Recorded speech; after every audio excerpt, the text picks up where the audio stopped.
halaman 192. A'udzu billahi minasyaitonir rajim. Bismillahirrahmanirrahim. Qala al-musannif rahimahullahu taala wa nafa'ana bihi wa bi ulumi fid dharain amin radhiyallahu ankum. Cara yang lebih utama dari 5 kali basuhan adalah sebanyak 7 kali basuhan, dan itu mempunyai 3 cara, yaitu 1. Pertama, sidir atau sabun. Kedua, bilasan. Ketiga, sidir atau sabun. Keempat, bilasan.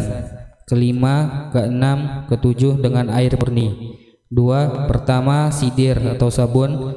Kedua, bilasan. Ketiga, air murni. Keempat dan kelima dengan sidir atau sabun. Keenam, bilasan. Ketujuh, air murni. 3. Pertama, sidir atau sabun. Kedua, bilasan. Ketiga, sidir atau sabun. Keempat, bilasan. Kelima, sidir atau sabun. Keenam, bilasan. Ketujuh, air murni. Bismillahirrahmanirrahim. Alhamdulillah, Allahumma shalli wa sallim ala sayyidina Muhammadin wa alihi washabbihi ajmain. Masih di dalam pembahasan Kitabul Janaiz, fasal yang menjelaskan tentang perkara memandikan mayit, ya, atau jenazah. Seperti yang sudah kita lalui bersama, bahwasannya paling sedikit memandikan, paling minimal adalah meratakan air ke seluruh badannya. Ya, terdapat juga cara memandikan mayat dengan cara yang sempurna. Di sini musannif menjelaskan beberapa cara, mulai dari yang paling minimalnya memandikan mayit,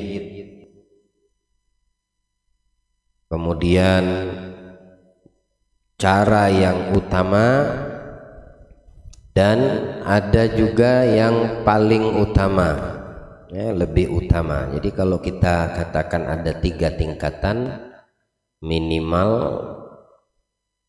kemudian cara yang sempurna, kemudian yang ketiga cara yang paling sempurna. Minimal memandikan cukup dengan mengguyurkan atau meratakan air pada jasad si mayit tersebut, ya. Kalau sudah air merata dan terkena kepada semua anggota badannya dari atas sampai ke bawah tanpa ada terkecuali, maka sudah dikatakan cukup. Untuk yang kedua, cara yang dikatakan utama atau sempurna dengan 5 kali basuhan, ya, dan 7 kali basuhan. Boleh lebih daripada itu, bahkan sampai 9 kali basuhan dan cara-caranya. Walaupun intinya daripada kesemua ini adalah air murninya, bukan masalah sabunnya, sampunya dan lain sebagainya, ya, tapi air murninya mutlak. Karena ini dihukumi mandi mengangkat hadas besar, ya. Mandi wajib bahasanya tadi, ya, wajib sama seperti mandi mengangkat hadas besar, sehingga ketika menghadap Allah, si mayit ini dalam keadaan bersih, suci, nggak bawa hadas, baik itu hadas kecil ataupun hadas besar. Cara yang lebih utama dari 5 kali basuhan adalah sebanyak 7 kali basuhan. Ini cara yang sempurna. Nah, ini memiliki tiga macam cara, dan saya rasa ini mudah untuk difahami, ya. Pertama, sidir atau sabun, ya. Jadi air dicampur dengan sidir. Jadi air dicampur dengan sabun atau wangi-wangian, sehingga jika ada kotoran atau najis yang melengket seperti darah dan lain sebagainya, dengan sidir tersebut mudah untuk terangkat. Ya, ada kalanya air saja tidak mengangkat karena butuh kepada zat yang bisa mengangkat kotoran yang kering sifatnya, ya, yang melekat. Sabun itu diantara salah satu zatnya bisa mengangkat sesuatu yang kering, yang susah untuk dilepas.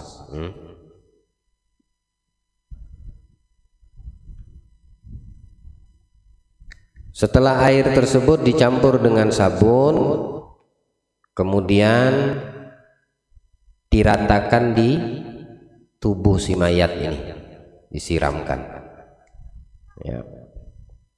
Setelah merata dengan air campuran tadi, sidir tadi, tubuh si mayit ini, baru yang kedua dibilas. Nah, bilasnya dengan air biasa. Lalu diulangi lagi basuhan yang ketiga dengan air yang sudah dicampur sidir. Ya. Setelah merata, yang keempat siram lagi dengan air bilasan dengan air biasa, air mutlak, air murni. Ya. Yang kelima, keenam, dan yang ketujuh seterusnya dengan air murni. Jadi 2 kali dengan menggunakan air sidir, berarti 5 kali dengan air murni. Itu cara yang pertama. Yang kedua, basuhan pertama, siraman pertama, air yang dicampur dengan sidir. Lalu yang kedua dibilas dengan air biasa. Ketiga, keempat, dan kelima dengan air sidir lagi. Ya, jadi ketiga air murni, kedua bilasan, ketiga dengan air bilasan, air murni, keempat dan kelima 2 kali, berarti sidirnya 3 kali. Ya, kalau yang pertama tadi 2 kali, ya, 2 kali campuran air sidir, air sabun. Kalau cara yang kedua ini ada 3 kali. Yang pertama kemudian dibilas dengan bilasan air, kemudian yang ketiga bilasan dengan air lagi, keempat dan kelima diulangi dengan air sidir, keenam dan ketujuhnya dibilas dengan air murni. Ya, ini cara. Yang ketiga, siraman pertama dicampur dengan air sabun. Yang kedua dibilas dengan air biasa. Ketiga dengan air sabun lagi. Keempat dengan bilasan air biasa. Kelima dengan air sabun lagi. Keenam, ketujuh dengan air biasa. Jadi ada yang di awal dengan awalnya pasti dengan air sidir. Tapi untuk yang kedua, ketiga ada yang dilangsungkan, ada yang dikelang atau dipisah antara air sidir dengan air murni. Ini kalau dia menggunakan basuhan 7 kali. Ya, 7 kali basuhan. Ini cara yang sempurna termasuk, ya, terhitung cara yang sempurna. Kalau minimal ya tinggal meratakan air ke semua badan, ya selesai. Mau pakai sidir atau kagak, yang penting airnya air mutlak. Ya, harus dia air mutlak, air yang tidak terkontaminasi dengan apapun, ya, yang memang airnya itu suci, mensucikan. Ya, pembahasan air sudah kita lalui. Yang bawa anak tolong diperhatikan anak-anaknya, ya. Jangan sampai mengganggu Zainab yang bawa anak-anak kecil, tolong diperhatikan anak-anak yang pegang HP, stop dulu HP-nya. Kemudian cara yang paling sempurna yaitu dengan 9 kali dinaikkan lagi basuhannya, dinaikkan basuhannya.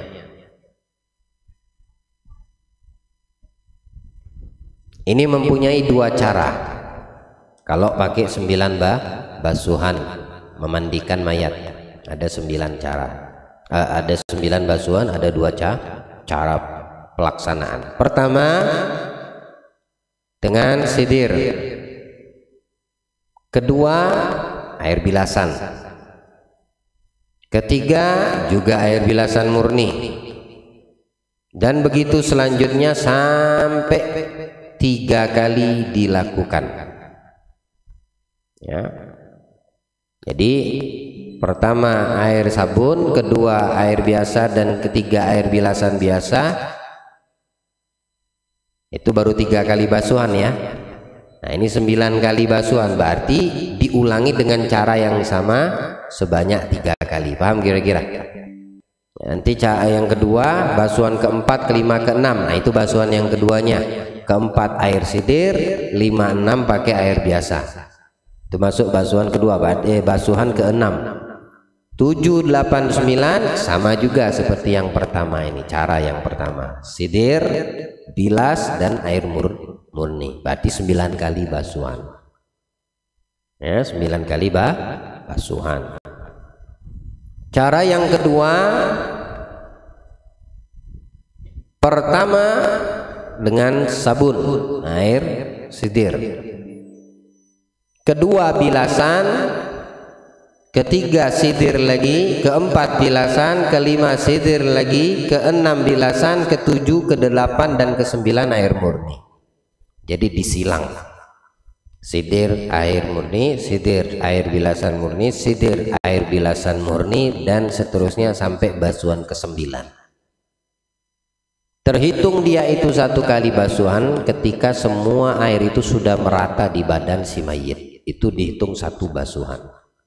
Terhitung basuh 1 kali basuhan.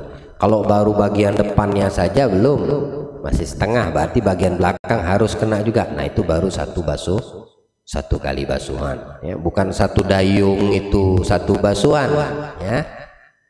Sama seperti wudhu. Wudhu itu kan yang dinamakan basuhan fardu itu basuhan yang pertama. Itu setelah sempurna semua anggota wudhunya, baru dinamakan fardu yang pertama.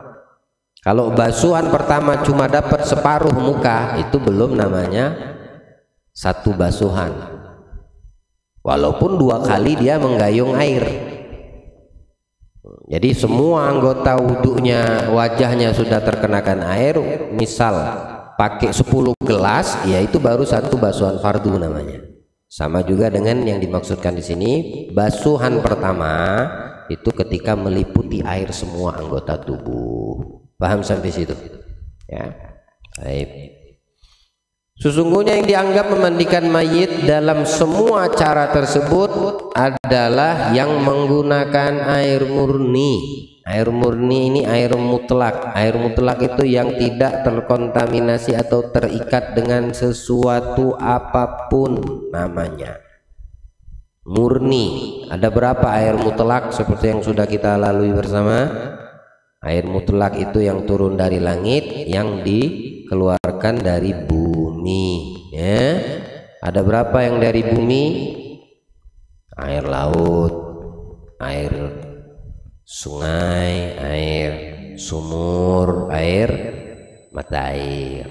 Nah, ini 4. 3 dari langit, air hujan, air embun, sama air itu lagi salju ya. Air laut kan asin, bukan dikasih garam, asinnya memang murni dari yang menciptakanmu, murni asin gitu. Bahkan garam diambil dari laut, ya gak? Bukan kita dari darat menggaramin air laut ya. Tapi bisakah perumpamaan air laut itu yang asin menjadi tawar? Bisa. Bagaimana gambarannya? Kalau dituangkan ke dalam lautan itu, ke air lautan, mulut orang yang suka ghibah, dosanya itu bisa membuat tawar air asin laut. Ya, bilang Nabi Shallallahu Alaihi Wasallam, dosanya orang yang membuat ghibah, yang suka ngibahin orang, ngomongin orang, ya, ngomongin orang, ini mulutnya bahaya. Memang air laut itu yang asin bisa jadi tawar gara-gara dosa si tukang ghibah ini tadi. Bahkan mungkin bisa jadi pahit tuh air laut. Asin tuh jadi pahit. Mungkin bahayanya dosa ngibahin orang. Sekalipun yang dighibahin betul, yang diomongan itu betul, tetap dihukumin ghibah namanya. Nah, bukan ghibah itu yang nggak bagus, yang nggak betul, yang nggak sahih. Bukan, ghibah itu sekalipun yang diomonginya betul, itu namanya sudah ngibahin. Jadi nggak boleh betul ngomongin orang, nggak boleh. Islam mengajarkan nggak boleh. Daripada ngomongin orang, lebih baik berkaca, bercermin, ngomongin dirimu sendiri. Ya, artinya evaluasi, introspeksi untuk diri kita sendiri lebih baik. Terpeleset lidah itu sering terjadi pada diri kita. Ketika itu terjadi, cepat-cepat sadar dan istighfar. Jangan dilanjut, apalagi direncanain, ya, apalagi dipersiapkan. Kopinya ada, pisang goreng, jadwalnya setiap hari, habis mandi sore, habis sholat asar, habis wirid, ini waktunya apa? Ghibahin orang. Nah, itu parahnya. Dosanya parah ya ngomong ghibahin itu. Selamatnya manusia itu dari dua, kata Rasulullah. Manusia itu bisa selamat dari dua perkara. Orang itu dan orang di sekitarnya bisa selamat dari dua. Pertama apa? Perut. Ya, jangan sampai masuk ke dalam perutnya sesuatu yang haram, makanan dan minuman. Yang kedua, mulut. Mulut jangan sampai bersuara kecuali mendatangkan ridho Allah. Jangan menulis atau jangan berbicara akan sesuatu yang membuat kita nanti rugi di akhirat ketika kita melihatnya. Ya, perumpamaan suara ini bisa dengan tulisan. Perumpamaan suara bisa dengan tulisan. Jadi kalau mau nulis, tulislah yang membuat si penulis ketika melihatnya nanti tulisnya itu di hari kiamat bahagia. Ya, ketika berbicara, bicaralah terhadap sesuatu yang nanti kalau dia dengar hasil pembicaraannya di akhirat buat dia bahagia. Ya, nggak ngomongin orang, ya, kagak mengumpat, nggak memfitnah, apapun yang menyebabkan dari mulut ini yang tidak baik.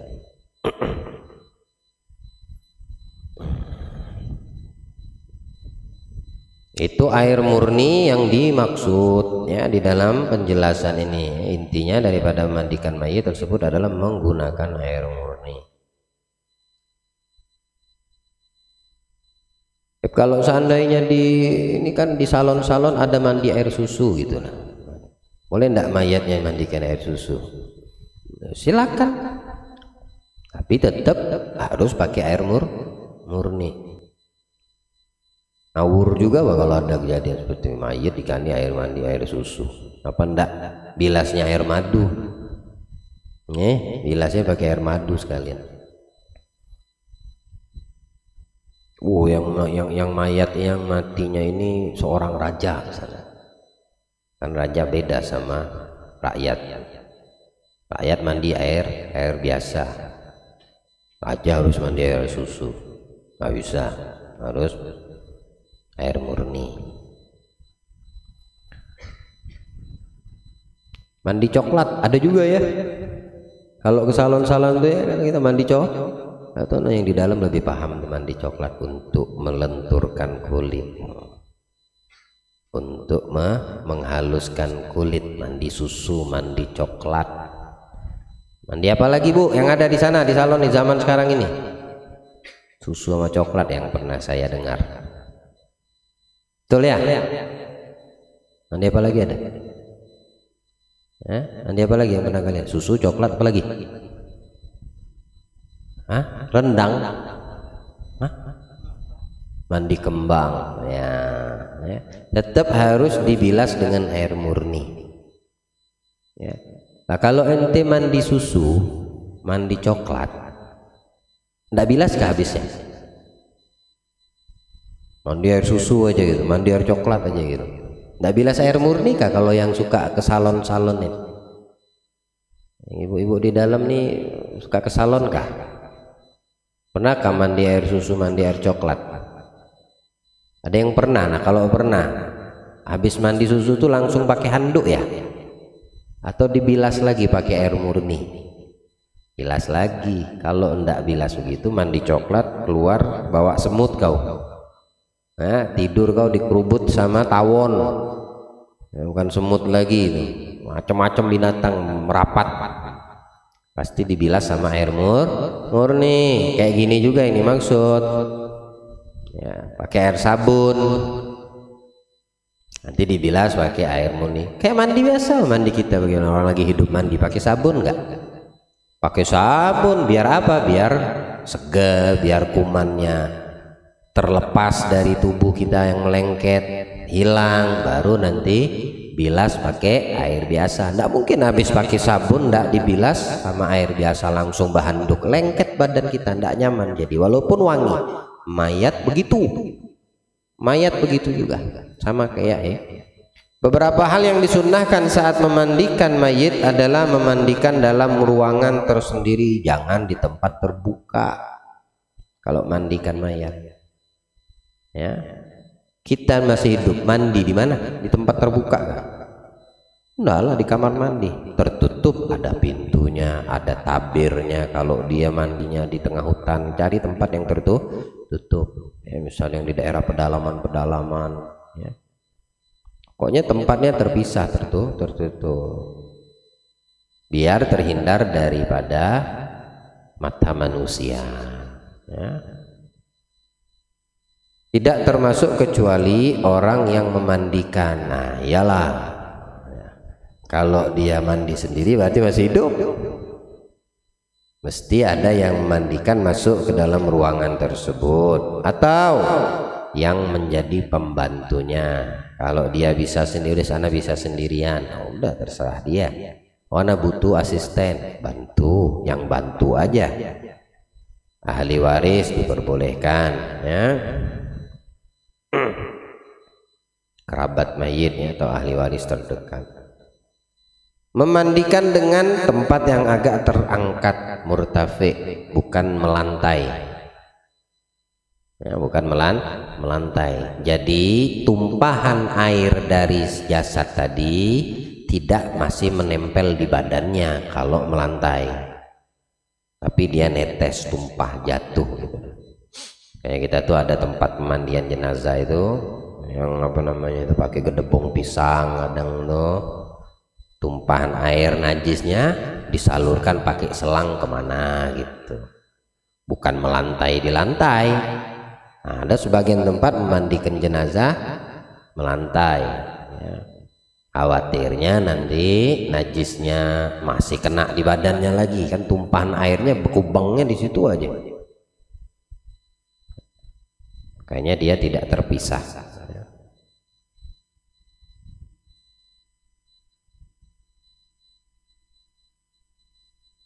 Kemudian diselimuti, ditutupi dengan gamis yang basah atau kain yang tipis. Maksudnya gamis bukan pakaian yang dipakai kita sehari-hari, enggak. Maksudnya kain yang tipis untuk menutupi auratnya. Diletakkan di tempat yang cukup tinggi, menggunakan air yang tidak panas, air biasa, air enggak terlalu panas, enggak juga hangat, bukan air es gitu, nah dingin enggak, tapi air biasa, kita mandi air sehari-hari, air biasa gitu ya. Kecuali ada pengecualian di sini untuk suatu keperluan seperti dingin atau kotor, ya pakai air hangat nggak apa-apa. Untuk mengangkat kotoran yang susah dihilangkan kalau pakai air dingin. Dinginnya bukan dingin kulkas, bukan dingin air es, dingin normalnya air. Oh, ini harus dengan air hangat biar terangkat kumannya atau kotoran yang melengket. Nah, sudah nggak apa-apa ya di tempat itu. Tutup wajahnya dengan kain, ya semuanya ditutup, wajahnya sampai ke kakinya dengan kain yang halus, yang tipis. Nah, di area aurat antara pusar dan lututnya didobelkan sehingga ketika kena air kain yang tipis itu tidak membekas warna atau auratnya, tertutup tetap dengan lapisan yang ada di dalamnya, kain yang kedua. Kalau itu kainnya warna putih, oh kalau kain tipisnya gelap misalnya, nggak jadi masalah, nggak harus berwarna putih, ya. Artinya itu air kenapa kain itu kenapa tipis? Biar air itu betul-betul bisa tembus dan membasahi jasad si mayit.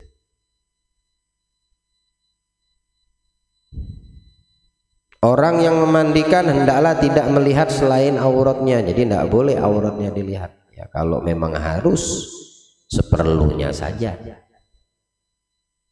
Ya, jika harus ya seperlunya. Tapi kalau seandainya bisa dihindari untuk tidak melihat aurat si mayit, maka wajib untuk tidak melihat. Karena melihat aurat walaupun itu mayit haram. Haram hukumnya melihat aurat mayit, ya, atas orang yang memandikannya tadi. Kalau memang memerlukan untuk dilihat ya sebutuhnya, ya sebutuhnya misalnya, untuk melihat auratnya.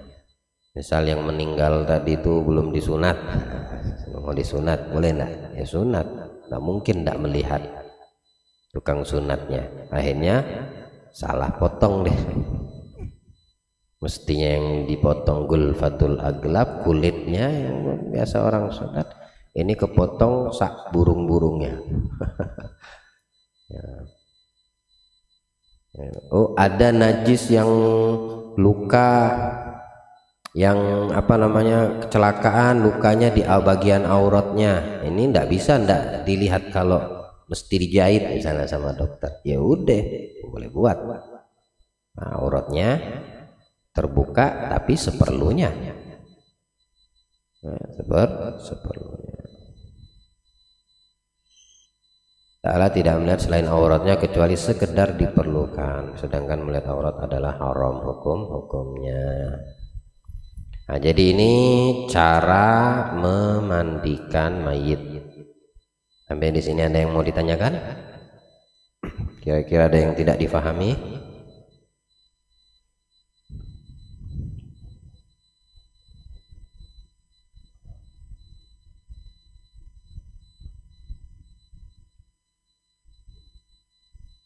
Paham nggak pembahasannya? Ngerti ya? Baik. Faslun aqallul kafan thawbun ya'ummuhu. Pembahasan tentang paling sedikitnya kafan, mengkafani mayat, ya, mengkafani mayit.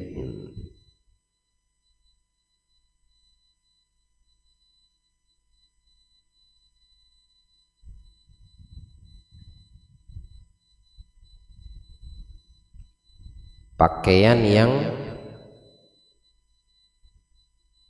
menutupi secara keseluruhan jasad si mayit. Mengkafani mayit yang wajib kita lakukan minimalnya adalah bila dipandang dari sisi hak mayit, dari sisi hak si mayit, dia punya hak si mayit menutupi kain yang menutupi tubuhnya dari sesuatu yang halal dipakai waktu dia masih hidup, ya. Waktu dia masih hidup si mayit ini pakai baju, nutupin apa yang ditutupi. Nah, itu yang wajib waktu dikafani, haknya dia. Di bagian wajah, kepala, orang masih hidup bagaimana? Pakai baju sama nutupin sampai nutupin kepala waktu masih hidup. Inilah yang kita pakai nih sekarang. Masa nutupin pakaian kita, muka kita, kepala, nabrak kita jalan. Kalau bicara hak si mayit, ya, yang halal, nggak boleh pakaikan pakai kafan kain yang haram. Halal. Kayak kita waktu masih hidup nggak mau pakai pakaian yang haram. Ya nggak tahu kalau orang yang nggak takut sama Allah, ya, nggak takut sama yang suka melanggar agama gitu. Ya. Pakaiannya halal, tapi kadang-kadang cara mendapatkannya haram. Ada yang seperti itu. Kalau zat pakaiannya, bajunya, ya halal, kain kok. Selagi itu bukan dari bahan yang najis, halal. Tapi cara mendapatkannya, membelinya, nah, dengan duit halal atau duit haram, bisa.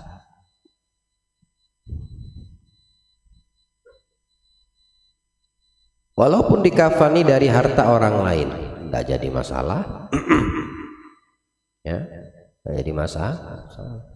Ada tetangga meninggal, ngomong sama sahibul baitnya, ahli waris, izinkan aneh mau belikan fardu kifayahnya biar aneh yang ngurus. Gak jadi masalah, kagak harus pakai harta si mayit.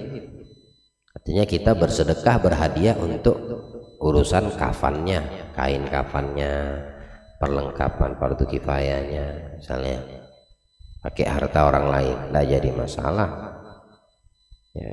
Tapi harta orang lain dengan persetujuan si pemilik harta,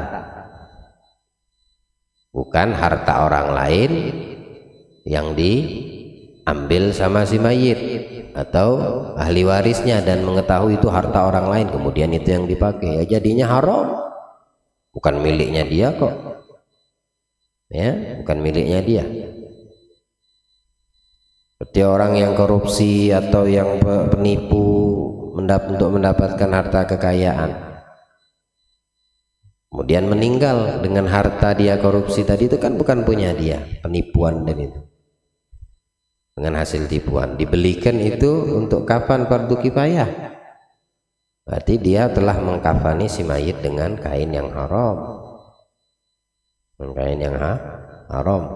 Semua hasil yang tidak sesuai dengan tuntunan agama dan dikatakan ilegal rasanya, ya, hasil yang haram, maka yang kita kenakan itu pun termasuk pakaian yang haram. Kalau sudah babnya haram, apa yang diceritakan Nabi Shallallahu Alaihi Wasallam, rubba ash'ad akbar, perumpamaan orang yang apa namanya, belepotan lah, ya, debuan, pakaiannya kotor, rambutnya acak-acak, musafir, atau orang yang pengemis, ya, orang-orang yang minta-minta, ya, tertolak dari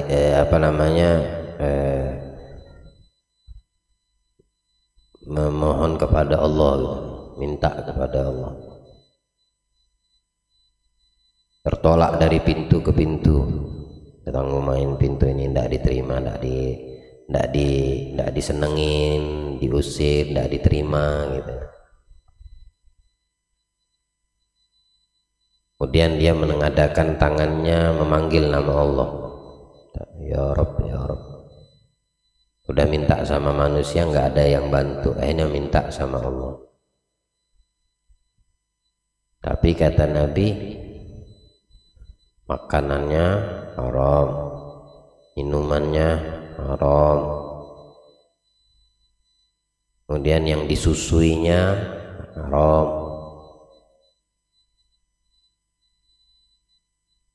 pakaiannya haram. Karena istajabulah, bagaimana doanya mau dikabulkan gitu. Nah, jadi kalau bertanya kepada diri kita setelah lama meminta kepada Allah kok nggak dikabulkan, ya introspeksi diri. Mungkin pakaian yang kita gunakan saat kita memohon kepada Allah dari hasil yang haram, atau yang kita makan minum masuk ke perut hasil haram, sampai mati berdoa nggak dikabulkan sama Allah. Kenapa? Karena yang minta ini membawa dengan permintaannya sesuatu yang haram, yang nggak bakal diterima sama Allah. Oh, pakaiannya halal, tapi makanan yang diminumnya yang sudah mendarah daging haram. Ini yang paling repot nih. Kalau udah mendarah daging, gimana cara misahkan? Jadi berdoa pun tidak diijabah sama Allah. Padahal Allah menjanjikan doa yang dipinta, yang dipanjatkan terkabul. Itu janjinya Allah. Ya, ternyata yang tidak dikabulkan kalau seandainya sesuatu berasal dari dirinya haram. Jangan mainkan itu, tajam. Sini kan, balik kan. Ya, walaupun dikafani dengan harta orang lain boleh, jika dipandang dari sisi haknya Allah, kain kafan itu berupa penutup aurat yang berbeda bila dilihat mayit itu laki-laki atau perempuan. Ini haknya Allah. Jadi kalau haknya si mayit, hak manusianya, ya waktu dia pakai waktu masih hidup, itu haknya dia. Kalau haknya Allah sebatas aurat, itu tidak boleh diganggu gugat. Makanya dalam urusan hutang piutang, seandainya si mayit ini meninggalkan hutang, kemudian yang menghutanginya tidak mau melunasi, maka dia boleh mengambil kafan si mayit tadi sampai batasan hak Allah, tidak boleh lagi. Jadi mayatnya dikuburkan, cuma yang tertutup auratnya aja usar sampai ke lutut, ya udah kubur kayak gitu. Dia punya utang, yang menghutangi nggak mau melunasi. Hutangnya misalnya bonyok, ya enggak, hutangnya banyak si mayit ini tadi. Ya, dia harus lunasin sama yang minjemin, ya enggak, miliaran misal utangnya, ya. Akhirnya yang minjemin ngambil rumahnya. Oh, belum terlunasin. Ini harga rumah baru 500 juta kalau dihargain misalnya. Utang dia masih banyak. Oh, ada motor, ambil. Oh, belum nutupin. Oh, ada mobil, tarik, masih banyak utangnya dia. Ayo bagaimana bagi waris? Nanti dulu bagi waris. Dia punya hak dulu diselesaikan. Ya. Nggak ada lagi, ada aset lain yang berharga, ambil. Ini yang menghutang ini apa namanya, orang parah nih gitu. Ya. Rentenir tingkat langit ke-19 tuh, yang nggak ada kata maaf. Bajunya berharga, pakaian yang dia tinggal, celana, pokoknya ada cincin, ada mobil, bisa diduitin, ambil, diambil semua sama yang minjemin duitnya. Belum lunas, ya, utangnya masih ada nih. Rumah udah diambil semua, udah ini ndak ada. Bahkan ahli waris yang ditinggalin nggak ada tempat lagi sudah. Mau kemana? Milik si mayit semua kok, mau bagi waris. Dia punya hutang banyak, yang menghutangi nggak mau melunasi. Dia punya hak untuk mengambil karena miliknya dia, hutangnya dia. Ya, dia menghutangi. Kafannya Jadi itu kalau kafan kan laki-laki tiga lapis. Itu berharga tuh kalau di kafan tuh, kalau diduitin jadi laku, kata si tukang hutangin. Keluarin, copot kafannya, copot.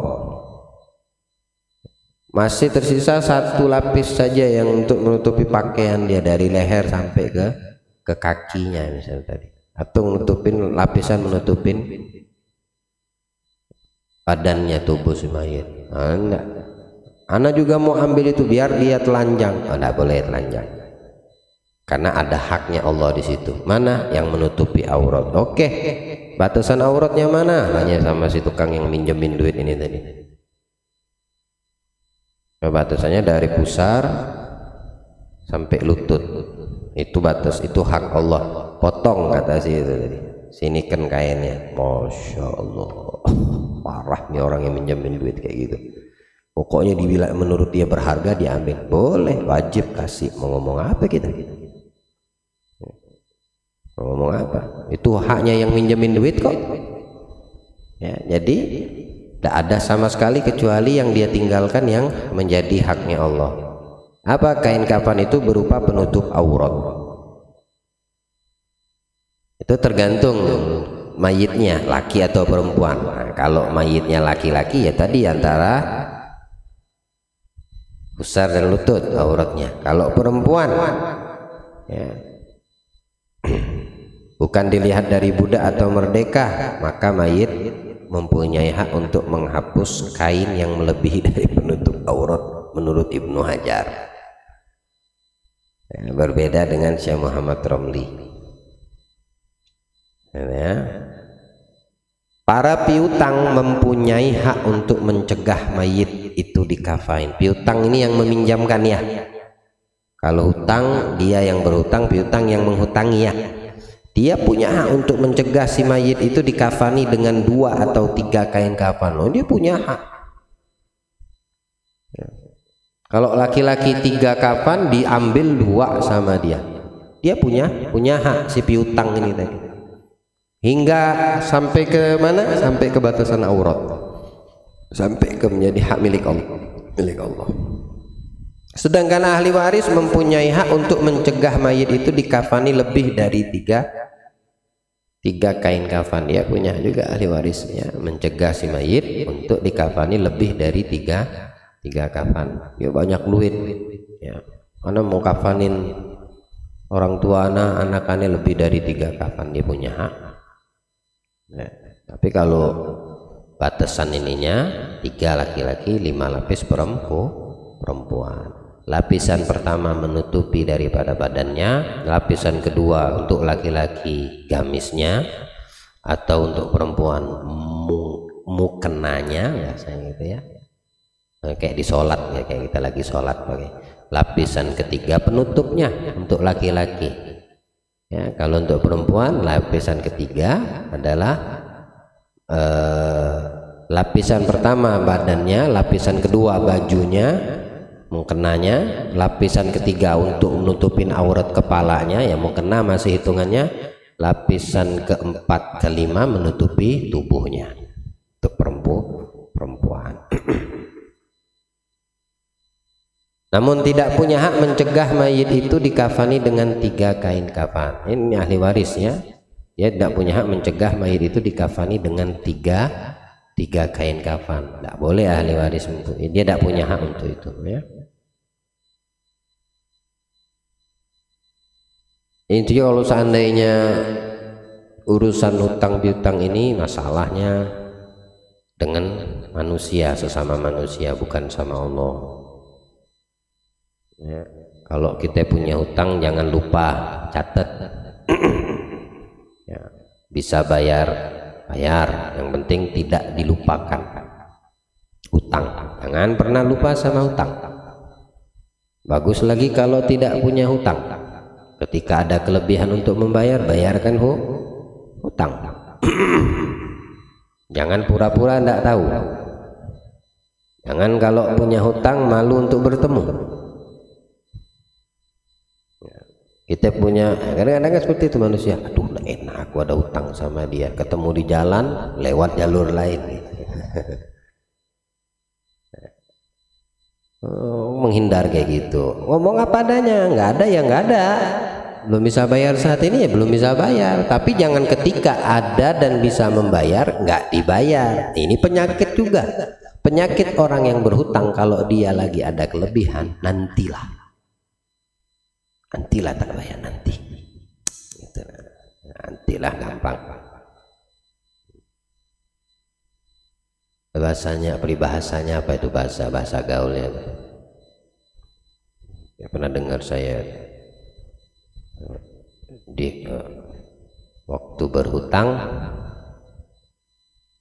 minta tolong, waktu ditagih marah-marah, apalah bahasanya gitu. Minta tolong, ketika ditagih ngamuk-ngamuk atau menghindar.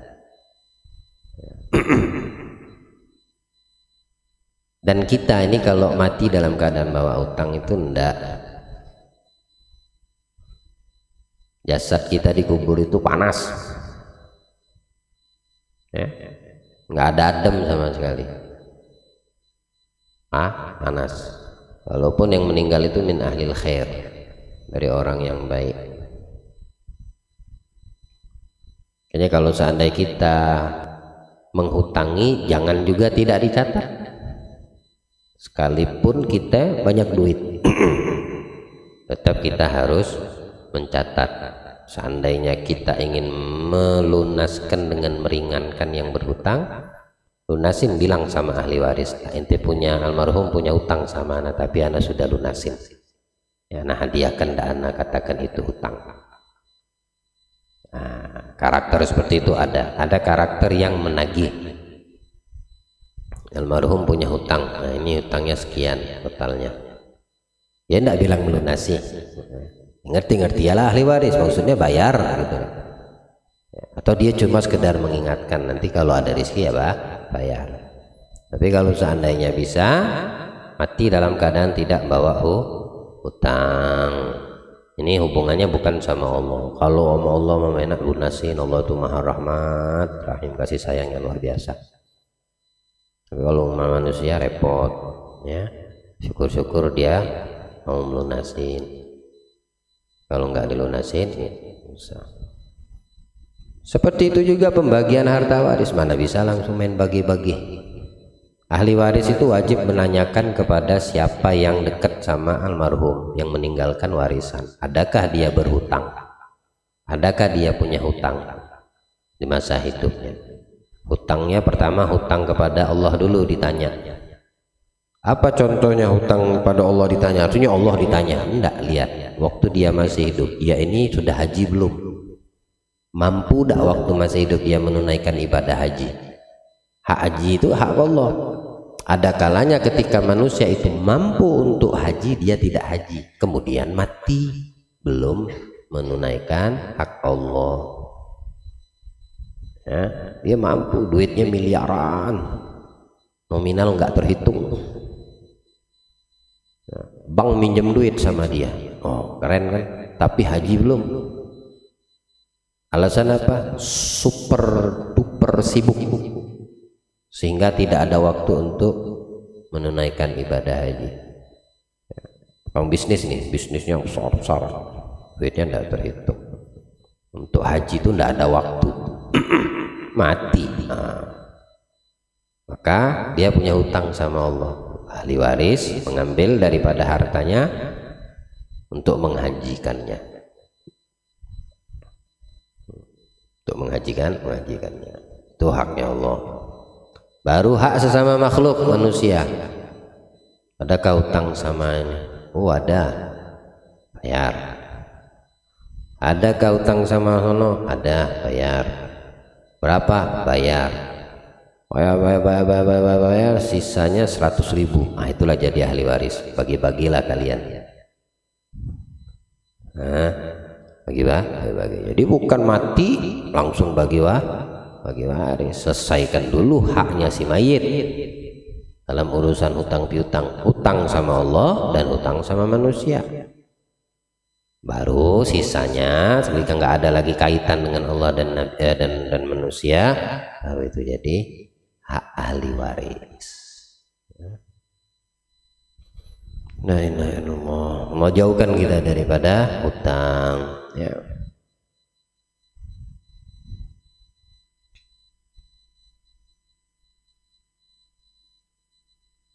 Bilang Nabi, barang siapa yang membaca 3 kali Allahumma inni a'udzubika minal ham wal hazan wa a'udzubika minal ajzi wal kasal wa a'udzubika min ghalabatid daini wa qahrir rijal, pagi dan sore hari, maka dia akan dimudahkan dan dijauhkan dari masalah hutang piutang.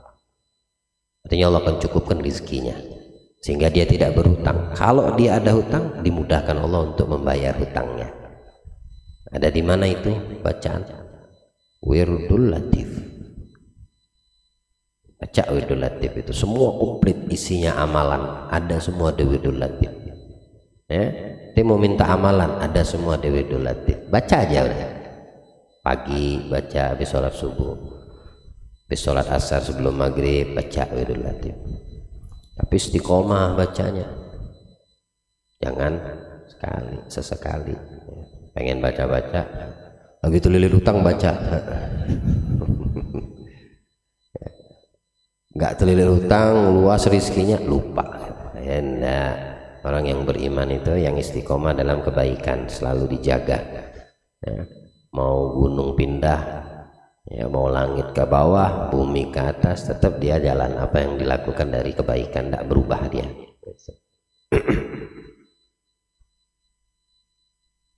Apabila mayit itu adalah seorang yang sedang ihram haji atau umroh, maka haram ditutup kepalanya bila laki-laki dan wajahnya bila perempuan.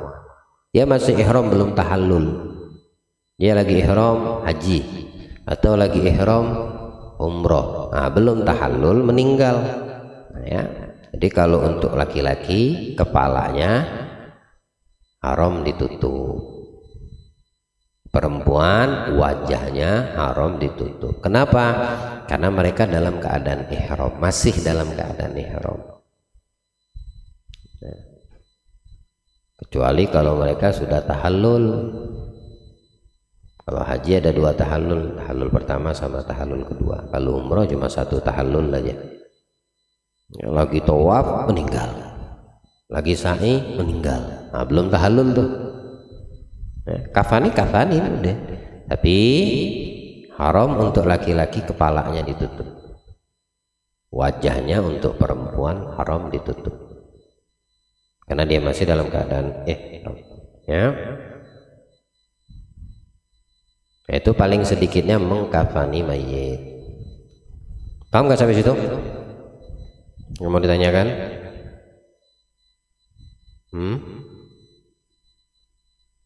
Ada yang mau ditanyakan?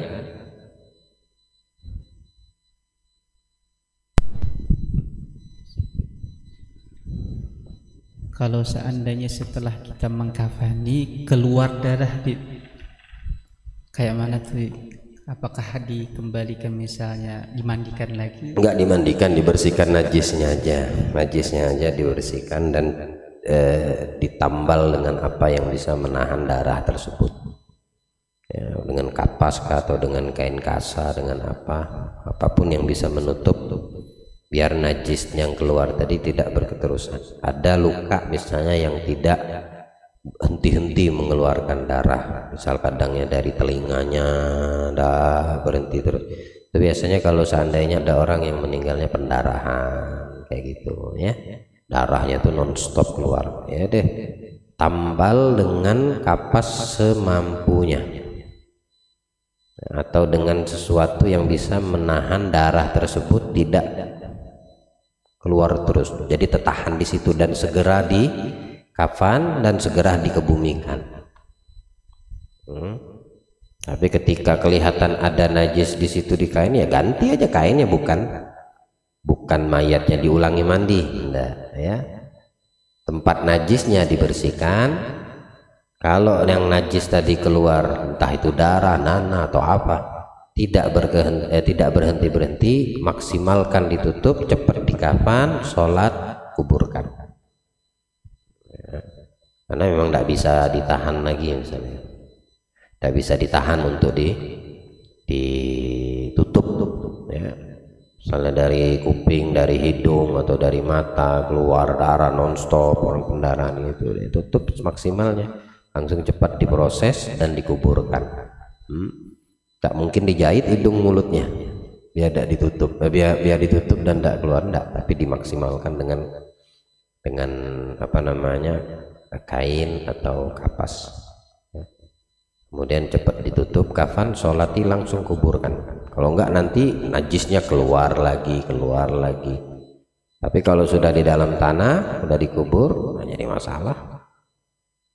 Ya, pun dalam perjalanan menuju ke pemakaman sebelum dikuburkan ada keluar, ya sudah darurat, sudah di luar rumah, cepat sudah tanamkan, tutup.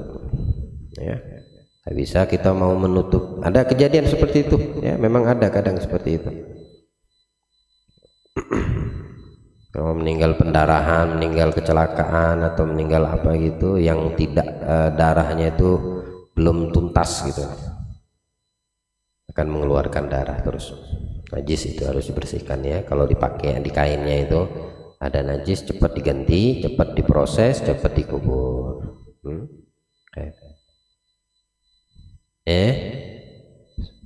Ya kalau keluar dari situ ya harus dibersihkan. Kalau enggak keluar ya dikeluarkan saat memandikan itu, makanya ditekan perutnya pelan-pelan biar najisnya keluar, sehingga saat dikafani, sudah dikafani baru dia keluar nanti, enggak lagi seperti itu. Nah, itulah proses waktu memandikan, itulah yang dimaksimalkan. Jika dia keluar nonstop darahnya dari telinga, udah tekan terus kepalanya, ditekan biar apa, habis sudah gitu, habiskan di saat dia memandikan. Ternyata waktu dikafani keluar lagi. Kalau itu banyak ya ganti kainnya. Tapi kalau seandainya sedikit, bersihkan, tutup, kemudian cepat dikafani, proses pengafanan, sholati, langsung dikuburkan. Ya. Jadi tuntaskan waktu dia dimandikan.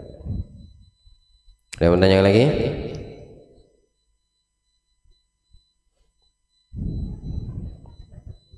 Ya, jangan tiga ya. Yang pertama, bagaimana jika kondisi mayat tubuhnya terpisah atau tercerai-berai, dikafankan jadi satu atau dipisah sesuai potongannya? Yang kedua, bagaimana dengan satu jawabnya. Disatukan ya, disatukan. Seperti kedapatan masih syarah Allah jauhkan, dapat korban mutilasi misalnya tadi, ya enggak, maka sebelum dikubur ketemunya di hari yang sama di tempat yang sama, iya, maka kewajiban yang hidup dalam hal ini pihak rumah sakit untuk dijahit, disambungkan jadi satu gitu ya.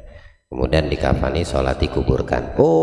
Ketemunya minggu berikutnya, ya udah kafanin aja sudah, kuburkan di dalam tanah. Kalau di tempatnya mau sama juga nggak apa-apa, mau terpisah juga nggak apa-apa ya, tapi apalagi di tempat yang sama. Kalau temunya sudah dalam waktu yang berjenjang gitu, enggak di hari yang sama. Yang kedua,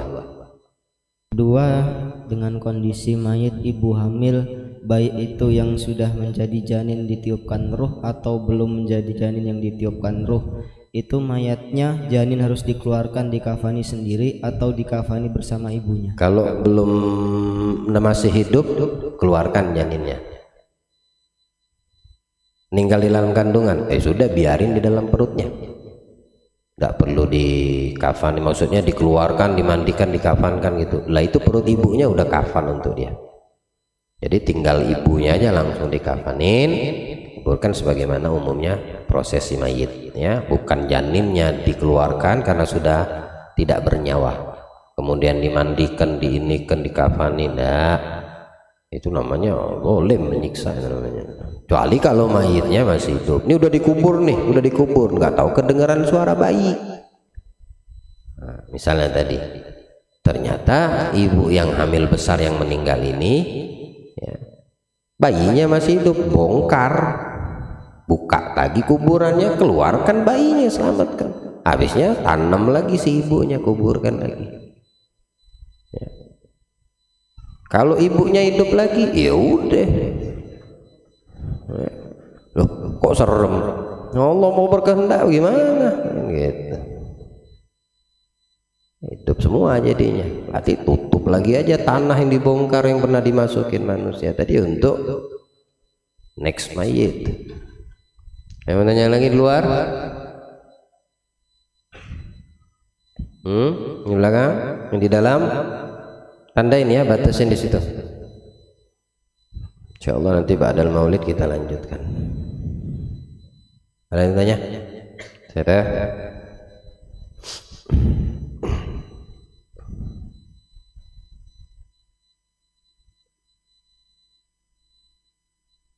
Iftitah Arba'in kita insyaallah Senin malam Selasa ini ya di sini.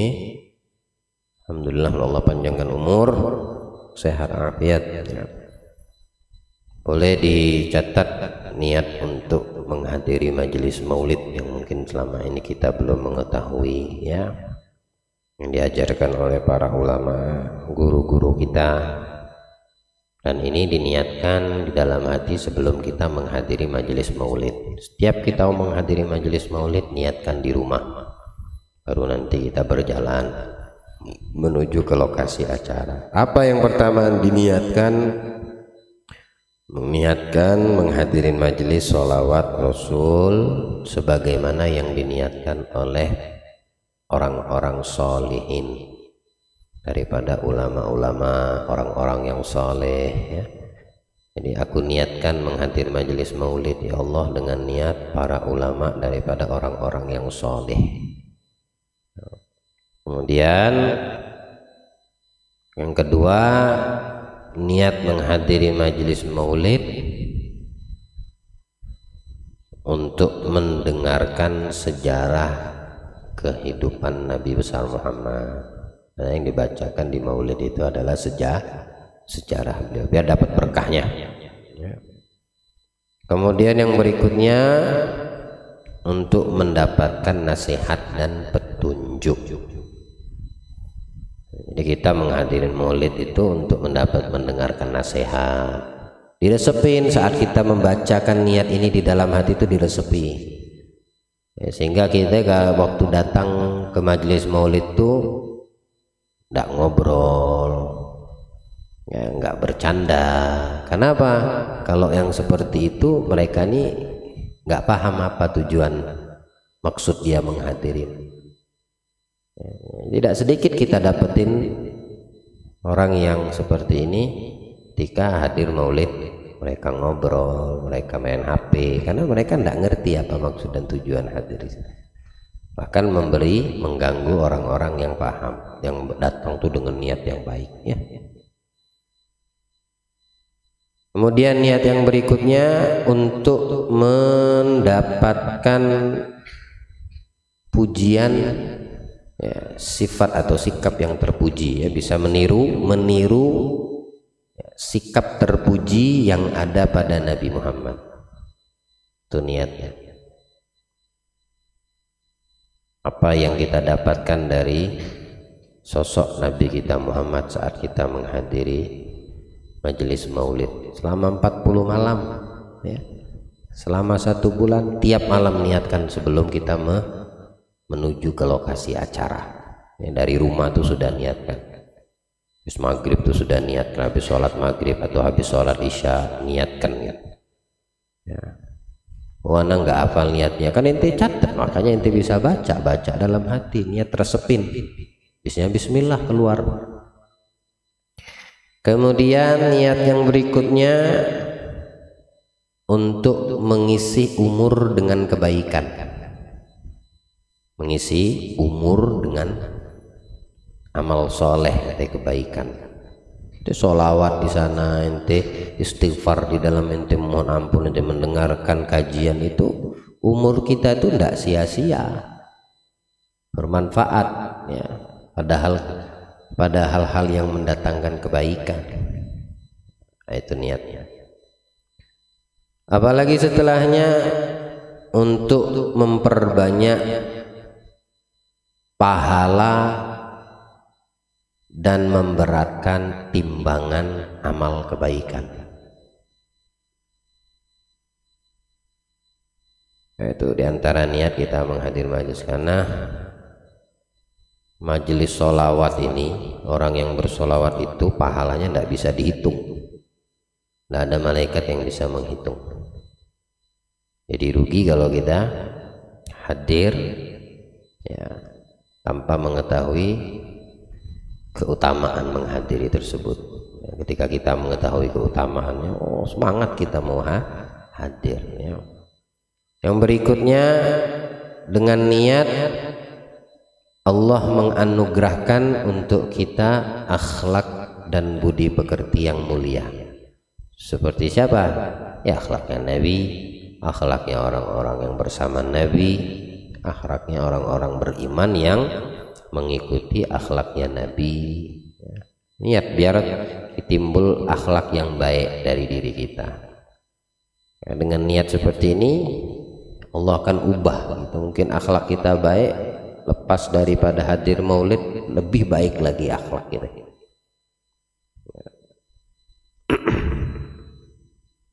Yang berikutnya, niat untuk membuat, menimbulkan kebahagiaan di hati Nabi, menimbulkan sukacita, kebahagiaan di hati Rasulullah untuk kita ya, yang berniat yang hadir tadi.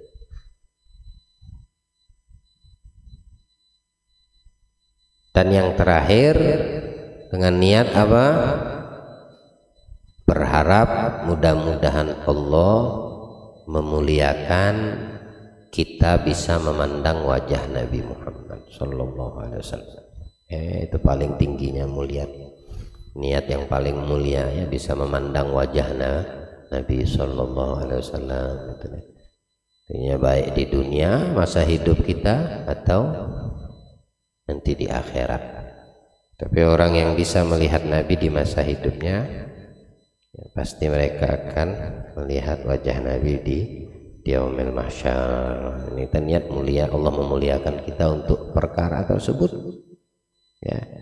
Minimal saat kita nazak, saat kita sakaratul maut, Nabi itu hadir gitu, dan kita bisa melihat, karena ini ruh manusia itu sudah di alamnya, beda bukan manusia, walaupun dia belum meninggalkan dunia. Proses nazak sakratul maut itu sudah mengubah alam si manusia tadi. Nah, di situ hadir iblis yang menyerupai orang yang paling kita cintai, tapi dia tidak bisa menyerupai wajah Nabi. Minimal tidak di masa kita lagi sehat seger hidup ini, masih hidup sehat afiat, melihat wajah. Ya minimal waktu kita meninggal itu kita bisa diperlihatkan Allah wajah kekasihnya Nabi Muhammad.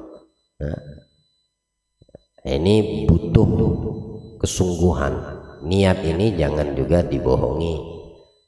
Ente berniat tapi kagak hadir. Bagaimana bisa? Berarti ente membohongi niatmu. Ya, sehat afiat, ada niat. Enggak tahu dia nonton Piala Dunia. Waduh repot. Ya, nonton Doraemon atau nonton film TV ya. Niat hadir, tidak tahu nontonnya dari Facebook, mentang-mentang live streaming ya. Hadir ya hadir, beda kalimat hadir dengan minal hadirin ya. Insya Allah hadir, melihat dari TV, ngelihat dari Facebook, itu bukan hadir namanya, nonton itu namanya. Kalau hadir itu nah hadir namanya sekarang. Kalau hadir dari Facebook, dari TV itu bukan hadir, itu mah nonton namanya. Ada bahasa orang diundang majelis, insya Allah minal hadirin. Nah itu udah alamat tuh nggak bakal hadir tuh. Nggak bakal hadir, maksudnya hadir lewat televisi, kan lewat live gitu, nonton ya, bukan hadir. Kadang-kadang saya ngundang ashab semua secara umum. Ada yang japri, insya Allah Habib minal hadirin. Nah udah senyum aja nih. Minal hadirin ya, diantara orang-orang yang hadir. ketika dilihat tidak ada orangnya berarti bukan minal hadirin, itu namanya ya. Minan nadhirin, kan hadir dengan nadhir, melihat nazar. Al-Fatihah binti Syifa Dzulkandahlawi bin Aziz wa Hajja Nurisya binti Qasim wa liman awsana bi du'a syifa lil muslimin wal muslimin wal muslimat wal mu'minin wal mu'minat anallahu yashfi shifaan ajilan la yughadir saqaman wa la alama ala hadin ya wa ala kulli bin salihan ila hadratin Nabi Muhammad sallallahu alaihi wasallam. Al-Fatihah.